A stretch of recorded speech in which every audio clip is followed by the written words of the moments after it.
Hey everybody, this is Grace, and I am on my way to do something. I'll talk about that later, but I want to talk about this video people who are being judged harshly, and it's nothing new to them. They're older, say whatever age really, and they have for many years, if not all of their lives, been mistreated and judged harshly when there's no reason, something that they can't, or maybe even they can, but generally say that they didn't cause and they can't change. Okay, as easily or maybe not at all. Okay, there's so many things to it, but they're being judged harshly. Now, I want to also add into this at some point that about, it might take more than one video, but that about medical cherry picking. And it can be not just in medical, it can be in anything. Like the person who, I'm going to probably say you, and I don't mean you, it's just general how I speak. When the person is not picked for the basketball team, or remember in school some people weren't picked, some people were, they didn't, they were the last one, this kind of thing. I mean, and it was for a reason, just for whatever, and this is something that is consistent in their lives, that being picked over, the cherry picking. And then there's also medical, and like I said, it doesn't have to be medical, lemon dropping too. And that would be when a person, well, you can look up medical cherry picking and medical lemon dropping. I'm not an expert on either one of them. I'm not a voice of authority. This is just my view, how I see them, what I personally have experienced. It's not any form of advice. It's not any kind of standard. It's not anything anybody shouldn't do. I'm not giving any of those kinds of things. Just I'm talking about what I personally have experienced, and I am 60 years old, and I still experience it to this day. And that's because I have it's not because of, okay, but I do have a rare health condition. Now the because of, I don't want to blame myself, as these, too much happens that they do. It's that some of it, like I said, I'm not a voice of authority on this, but from what I've gathered, it means something like, say I have a rare health condition, and the doctors don't want to have to deal with it, or it works against their numbers, or the health providers of whatever sort. It's not going to change. It's too risky to operate for me, and it just, like some would say, that skews their numbers of how the outcome is for their patients. I would be one that makes it negative, skews it a bit in the negative, so on and so forth. Like I said, I'm not a voice of authority, but I have experienced this. And when I have experienced this being judged harshly, I think that's the medical cherry picking part. The lemon dropping is, think lemon. Okay, what is a lemon? And then they find their ways to just, they judge me harshly on my health, trying to blame everything on me when I am not at all to blame. Okay, seriously. And, but they're going to judge something very harshly. Now, I certainly might be wrong on that, but what I have experienced is they find something and they focus on, and then there comes this from their office their office staff at some point, which might not have anything, like I say, to do with this, but it sure seems like it's kind of rather consistent, is that they'll be really rude and mean to me. Okay, to get me to not want to be seen by this doctor anymore. It's the helping of the queen bee or queen or the king or whatever. Like I'm saying. Let me do this alarm here. There it goes. I set my alarm to tell me when I have to leave, and I left a little bit before. But anyway, just for the record, this is not my voice. I'm going to mention something about voice if I remember. It might take more than one. This is a voice, on Kind Master, voice woman. I am female. I always have been female. And I'll mention that later. I'll talk about that later on or in another video. But basically, okay, I experienced this far too much. The doctors don't want to have to deal with this problem. There's a lot involved in my health issue. I am going to blame them. They are not in it to. I do not see doctors as ones who should do that and get their staff, or just their staff does it. But I shouldn't go to a doctor and leave needing more blood pressure medication, or, of course, I'm not a doctor, I don't know if I would need, but something to calm me back down, because, or dealing with them, it's just so harsh. They make it harsh. They're going to adult mean girl, adult mean boy, and whatever they do to get me to quit. Like one of them, he kept billing me for services. And I just read the other day, the first time I read it, it's my mind of what it was called, but they can't do that. You get a surprise bill, all of a sudden, it was two.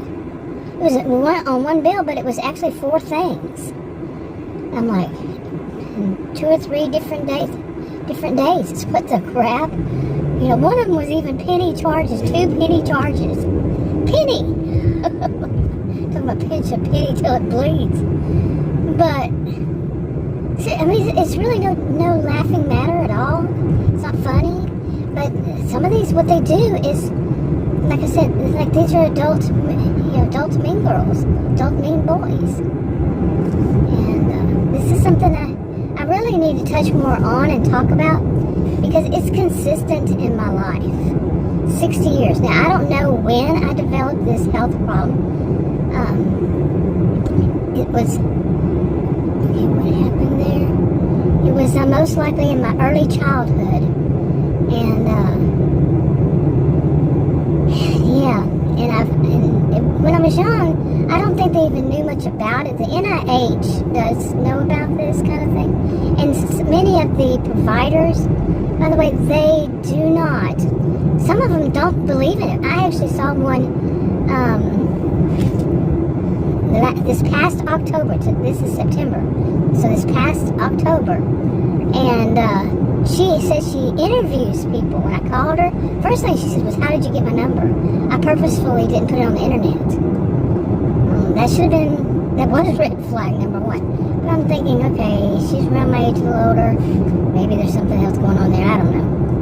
But I don't remember now for certain. But she really had some bad kind of thing about her. Like, first thing, whenever I got there, I'll paraphrase. Well, this part I won't paraphrase.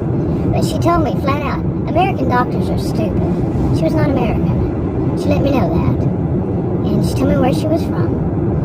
And she, like I said, she's a little older than I am. I'm pretty sure. Okay, you are a little bit too close. Thank you very much. Anyway, oh, you think you're going to get around everybody by zooming behind me? I don't know how you're going to do that. I really don't. Real life happens. This person thinks they're going to zoom around everybody and get there faster. Anyway, so anyway, she began to tell me, paraphrasing now, all about how that my condition doesn't actually exist, that the doctors are just telling me that to make money and all this. Well, the NIH knows it exists and does a lot of work, papers and stuff, and I don't know, I don't want to speak for them, but I have read research about it, so I don't know where they're getting, she got this from. I guess in the country she lived in, but she said to let me know that she was in this country so she could, inform all of us that they're wrong, that these doctors here, they're just stupid and they're wrong, and they're just trying to rip us off. Okay? No, it's not. It's not the truth. So, I've seen some ridiculous stuff, and in fact, I really didn't know about this until I was in the hospital with pancreatitis in the year 2000, and that's when they found this. But when I was in the 7th grade, my 7th grade social studies teacher, she told the whole class, she had a film, and she was showing, I don't know what all she was showing on the film. There was films back then. And, but one of them had, purposefully leaving out which condition it is. But she showed it, and I said, that seems like me. And I was thinking, I didn't know that was me, okay, at that time. And I said, it seems like me. What's going on with me? But I don't have a problem, like, something like that. I did not know I had a problem like that. Okay, seriously. And anyway, so I'm looking at it, I said, but she wouldn't do something like that to tell the whole class, And I don't know if anybody would be able to think that either, that that's me. And all this, on and on. But yeah, it was me. So, okay, now there's a big truck behind me that apparently they need to go faster too. the arrogance of people, seriously, that they own the road and they have to get there. Usually I wind up passing them after the stoplight, so. Boy, I've been losing my voice lately. Allergies, whatever it is. It's worse, I don't know. But anyway, I gotta be watching this road. I had it set to where it would give me directions, but I wanted to make a video. I set up my GPS to do that, but it's on my phone. And my other one, it's just too much trouble to get it to work right and everything. So, and then I lose access to my phone, in order to do it. It was so screwed up. I'm like, really? But it's 2019, okay. And right before they fixed it the right way, they changed it to a certain way. But anyway, this is being judged, okay? Being judged harshly because of the, now outside of the medical, I went through that for years. People judging me. Just judging me harshly. And it's not because of anything like my mind. No, it had nothing to do with my mind. It had to do with them. It was their problem, okay? Adult, mean girl stuff, whether adult or when I was a child. Back when I was a child in school, they really didn't have any of these things like no tolerance for bullying. I didn't even know what bullying meant until I was older. They didn't have those kinds of things. It was just, it seemed like there was always somebody being picked on and all that. And there was no, they picked on people for their size, their shape, their weight, in any direction. Anything they could pick on. There were some people who would pick on them. And growing up with that, of being judged harshly this way. Okay, and then it did not end. I was even judged by some of my own family, dysfunctional family. Being judged by them. I mean, it was a lifetime for me. It has been. Now, interestingly enough, I'm 60 years old, which, when I'm judged by my looking glass self and etc., it's not so harsh anymore. I'm looked at as though I am grandma. Okay, I am grandma. And, people who've had good experiences with grandma or wanted to have a good grandma. And I'm serious, they give off all those vibes. I'm a social and behavioral scientist. Okay, so, yeah, I have a pretty good clue. And they're nice and polite and respectful toward me. And this is amazing to me. Seriously, amazing to me. Because I spent my whole life, and I even said this at one point, I said that I'll be glad when I'm at an age where, people won't judge me this harshly. And I had a feeling it was going to be in my 60s. Well, I just turned 60. I've started to notice this already. In my 59th year, I started to change like you would not believe. My appearance, I started to look like grandma.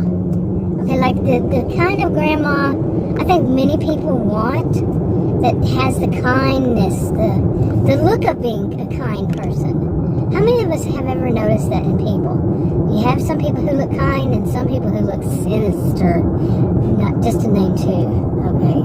I don't know what was going on there, but the last time I come to this road here, this area, I don't know if it's the same street or not, but there was something going on underneath the highway, whatever it is over there, tollway, and everybody had to go a different direction.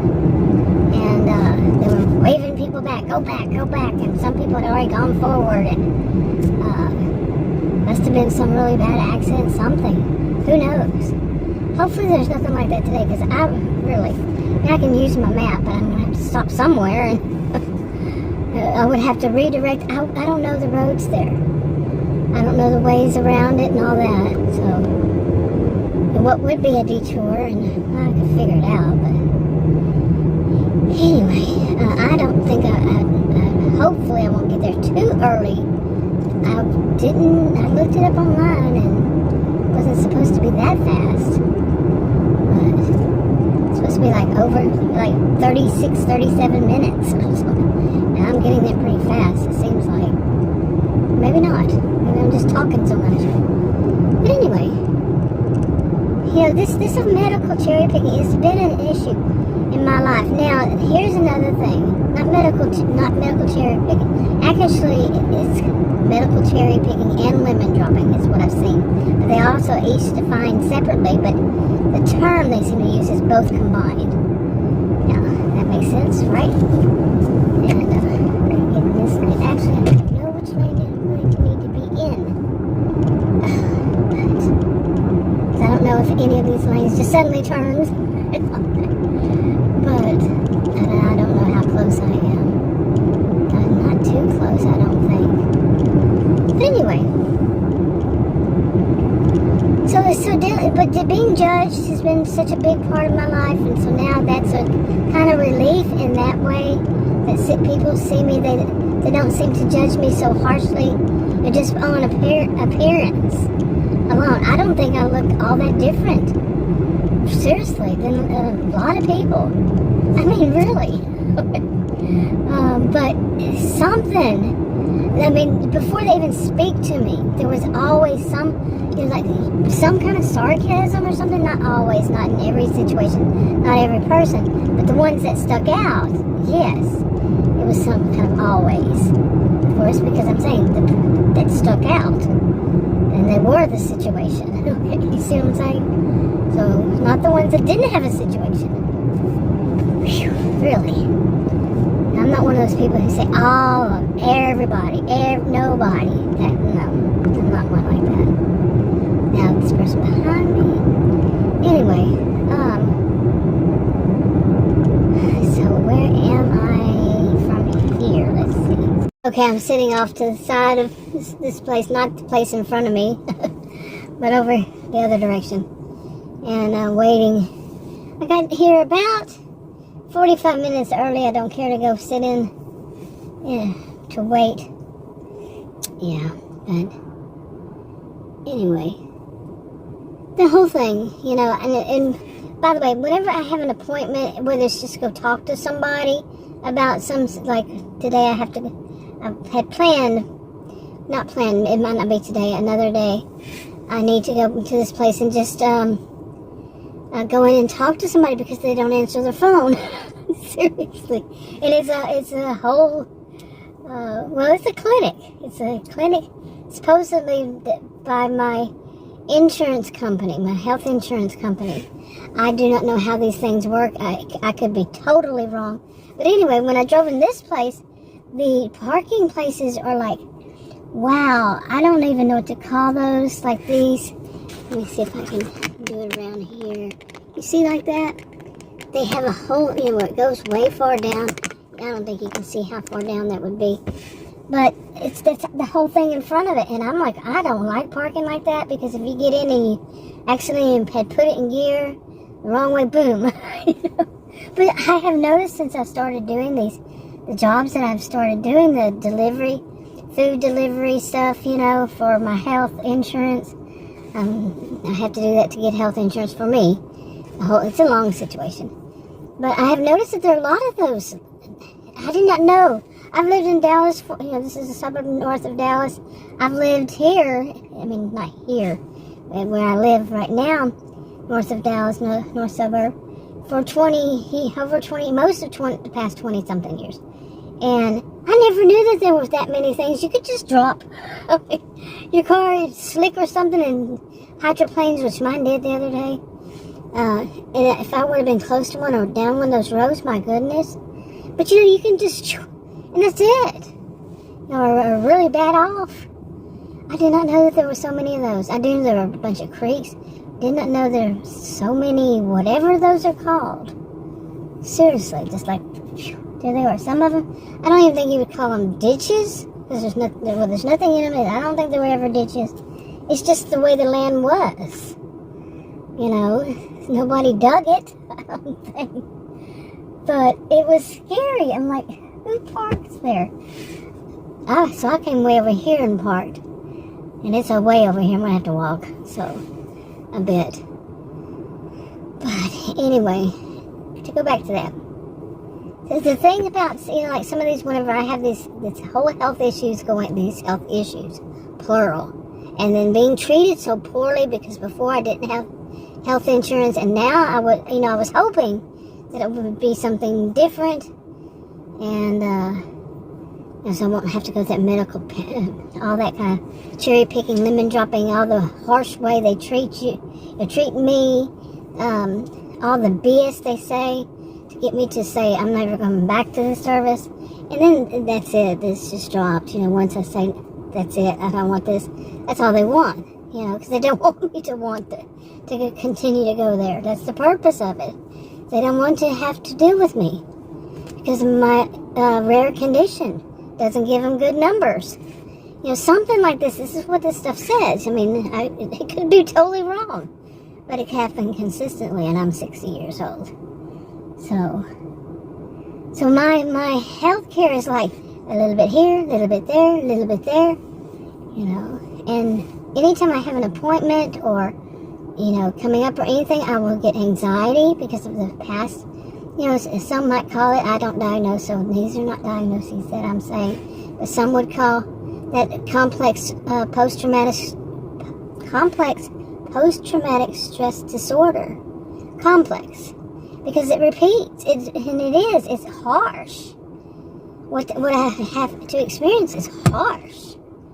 You know, they're not being nice. They're being adult mean girls. Okay, mean. And it's not a pleasant experience at all. And they don't care what they say either. I have noticed that. Some of the stuff that comes out of these filthy people's mouths, you know, and I do know, my degrees are in psychology and sociology. And I do know that some of them get a kick out of it. They really do. And it's just, oh, so much fun to them. Oh, a thrill. You know, to just be mean. So, okay, well, I'm going to go ahead and go in there. I got a little bit of a walking. And now I'm going to be tired, so I'll go calm myself down before going into the office breathing heavy. I don't know where I'm going. So, I'm wrapping it up.